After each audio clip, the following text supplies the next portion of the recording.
if you see the recent development, like USA was saying that Europe has to, rely on someone else, not on like Russia. Um, I mean, how far-fetched that kind of, you know, idea. It looks like, suddenly you are asking someone that, you don't need to worry about, that, close to your border who can supply you this. No, we can provide you, but we are 3,000 miles away, that kind of thing. So like, can you just like give us some kind of insight on this? The declassified material that I've examined show that the US has always been worried about the dependence of European states on Russian gas, Russian energy, and more specifically than later Russian gas. And the reason that they are worried in Washington is because they think that Russia can exert political pressure on European states if they are dependent, if they're too dependent on Russia. And also, of course, Russian gas exports generate income that then Russia can invest in the modernization of its military sector. And that makes Russia a stronger, more powerful state.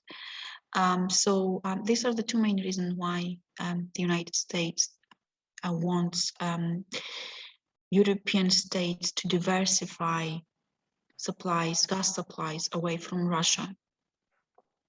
And if you're talking about alternatives, I mean, how logical those alternatives are? I think there is a lot of discussion these days, about, for example, what would happen in case Putin decides to cut off gas supplies to Europe, which basically makes us think about the alternative to Russian gas. And I have to say that there are very few alternatives to Russian gas. For example, let's assume that Russia cuts off gas to Germany. Okay, then Germany would have to replace this gas from elsewhere. For example, Norway. That would have a knock-on effect on available gas for other countries. Another alternative is to Russian gas is the liquefied natural gas, or LNG, which is usually transported by sea, and we have deliveries of American LNG to Europe. But to what extent it could replace Russian gas? I think the truth is that in Europe, LNG terminals have limited available capacity to absorb extra supply in the event gas from Russia is disrupted. Also, recently, Qatar has admitted that neither it, and we know that Qatar is one of the world's top LNG producer, or any other country has the capacity to replace Russian gas supplies to Europe with LNG. And this is because most volumes are tied to long-term contracts and have clear destination clauses. So it's very difficult to completely replace Russian gas in that sense. I mean, Europe gets almost around 40% of its gas supplies from Russia. Some countries are more dependent on Russian gas than others are. For example, Russia only provides about 5% of the UK's gas supply, but other countries are much more dependent on Russian gas. So replacing it is not an easy task. I don't think it's possible to completely replace Russian gas in the next 1 or 2 years. Maybe if more LNG terminals are built in future, maybe then. But again, completely replacing Russian gas, I don't think it is possible. And I don't think it is also likely, you know, that Russia will shut off gas supplies to Europe. I mean, deliveries, Russia has delivered gas to Europe through the Crimea crisis in 2014, even after the imposition of sanctions, and also at the height of Cold War. So I don't think, if we don't want to, I don't think we will need to replace Russian gas. So will I be right to say that a peaceful Europe, including Russia, will actually, you know, that will make Europe more prosperous? Absolutely. I mean, who can disagree with that? Who can agree that a war is or can be better than peace, or can benefit more Europe than peace could? Because, you know, like from 6,000 miles away, you can advise or, you know, dictate lots of things. But the problem is, you know, so that's like Chinese proverb. I mean, you can change your friend, but you cannot change your neighbors. Yes, I think that's a good point, a good one there. Like from like 5,000 miles away, you can say that, yeah, you should change your neighbor. You cannot change your neighbor. That's the default position. And you can change your neighbor. And so, I mean, I don't know, the whole politics is just bizarre, you know. And then you can see like what's happening now. Instead of, you know, looking for prosperity, unity, and, you know, peace, we are looking for like total destruction, destabilization, and all kind of, you know, bad faith politics on the ground. I think all parties involved should try to ensure that there is peace in Ukraine and in Europe, and everybody could only benefit from that. And especially people like you and me who came from those kind of, you know, places where, you know, we saw how the economic crisis and, you know, scarcity of things created serious problem for society, for everything, you know. So if you have this peaceful, what you call like perpetual peace in Europe, and you can see like, I mean, what Europe could actually, you know, give to the world. Absolutely, but remember Kant's condition to have a perpetual peace. It's not easy to achieve one. No. So like one thing I really want to know, because I thought you might be a good place to know about this. So this like pipeline between, you know, Russia and Germany. Nord Stream 1 and Nord Stream 2. Can you give us some insight on those two things? Yeah, so Nord Stream 1, Nord Stream 2 are direct pipelines from Russia to Germany, and each is of 55 billion cubic meter capacity. So together 110. And they transfer natural gas, well, one of them, because the other one is complete, but the German Chancellor decided to halt the certification pipeline. So Nord Stream 1 was launched in 2011, I believe. Yeah, and it transfers just gas from Russia to Germany. It has divided Europe because European states, Eastern European states, were of the opinion that it will increase the dependence of Germany and Europe then as a whole on Russian gas, and it will be difficult then for Germany to take position against Russia if they ever have to. And obviously everybody, the Eastern European states were against building the Nord Stream 2 pipeline, as where as was the United States. Mm. But the pipeline was built despite the sanction imposed on it. It hasn't been launched, and I don't think it will be launched in the next maybe year at least, and until we have peace in Ukraine, because there is a lot of pressure in Germany at the moment. There was always pressure in Germany to stop the construction of the pipeline, but now that it's completed, there is pressure on Germany not to import gas using Nord Stream 2. So, like, if you can you give us some idea the physical, aspect of this pipeline? I mean, where it started and how it, came to Germany. I mean, how many countries it passed through? It's an offshore pipeline, so it goes directly from Russia to Germany, Okay. which was an advantage for Russians because it was easy to build it.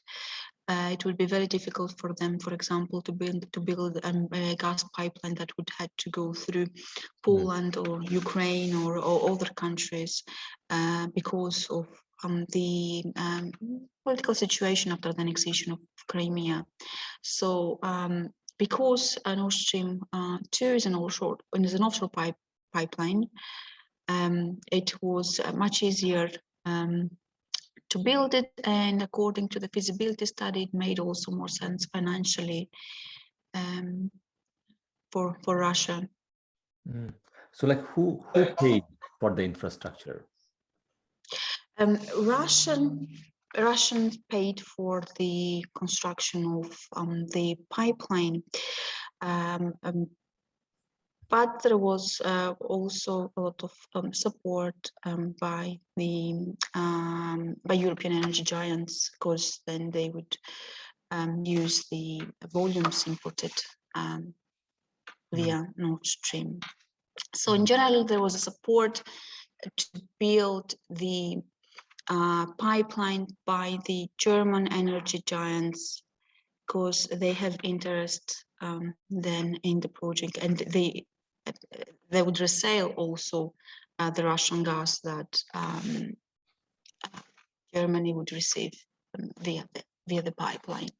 Do you have like a bit of like knowledge on like Germans, their this like reliance on this gas pipeline? I mean, how much they are relying on this?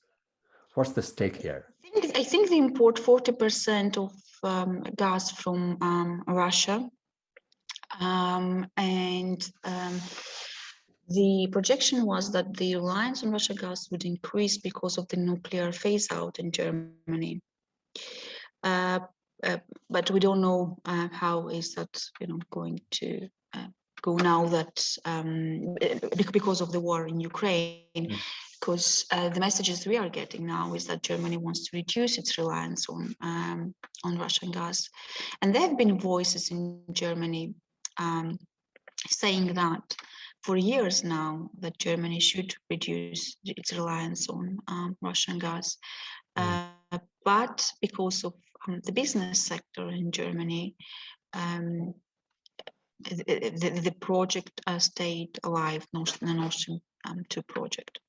What Germany can do with the gas, whether it needs that gas for use in the country because the demand will increase. Even if we have a decrease in demand, we still have a Germany that could export Russian gas to other countries and make profit. So that's an important point.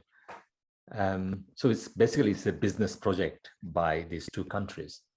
It is a business. It is a business project. I mean, a business project should first of all make sense from a financial point of view, and it does make Nord Stream 2, Nord Stream 1, and all the pipelines make sense from a financial point of view. So it's not a political project, as many tend to say. It can be used. It can be used as a political tool, as can any pipeline. But it also makes sense from a commercial and financial point of view. In terms of like, it's a more technical question. This energy prices, do you think Germany has got cheaper? We don't have details of the contracts, unfortunately, but yes, for years, what we know is that Germany would pay less than other countries in Europe for the gas they received, and perhaps that was exactly the reason why they preferred bilateral energy relations with Russia over collective European approach towards Russia, as other states in Europe, and that kept Europe divided when it comes to energy matters for years. So I'll make a side comment here. You don't have to make any comments here. I think my side comment will be, because it looks like with the Ukraine crisis, Germany is the first country who was quite willing to supply arms, and they put that thing. So, I mean, it doesn't make sense in terms of, their business interest with Russia, and then, inciting more anger with Russia by, taking initiative. I mean, it looks like something else is going on as well behind the scene. I think Germans know that they need Russian gas, but they also know that Russia needs to sell that gas to Germany, because that's income for Russia that the country would not be able then to easily replace. So there are contracts in place, and both sides have to respect contract. I think they know in Germany that Russia is a reliable energy supplier, and yeah. So, like, I'm not sure, like, whether you have got this information that, so like during this crisis, current crisis, do you think the supply line is still going on? So Germany is yes, Russia has not cut off gas to Europe.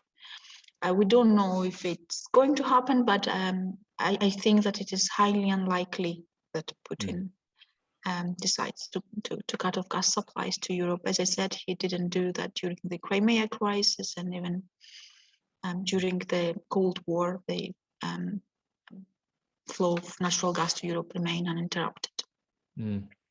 So I'll move on, because these are like more deep area. One of the things I really want to touch is during the climate change politics, the climate justice.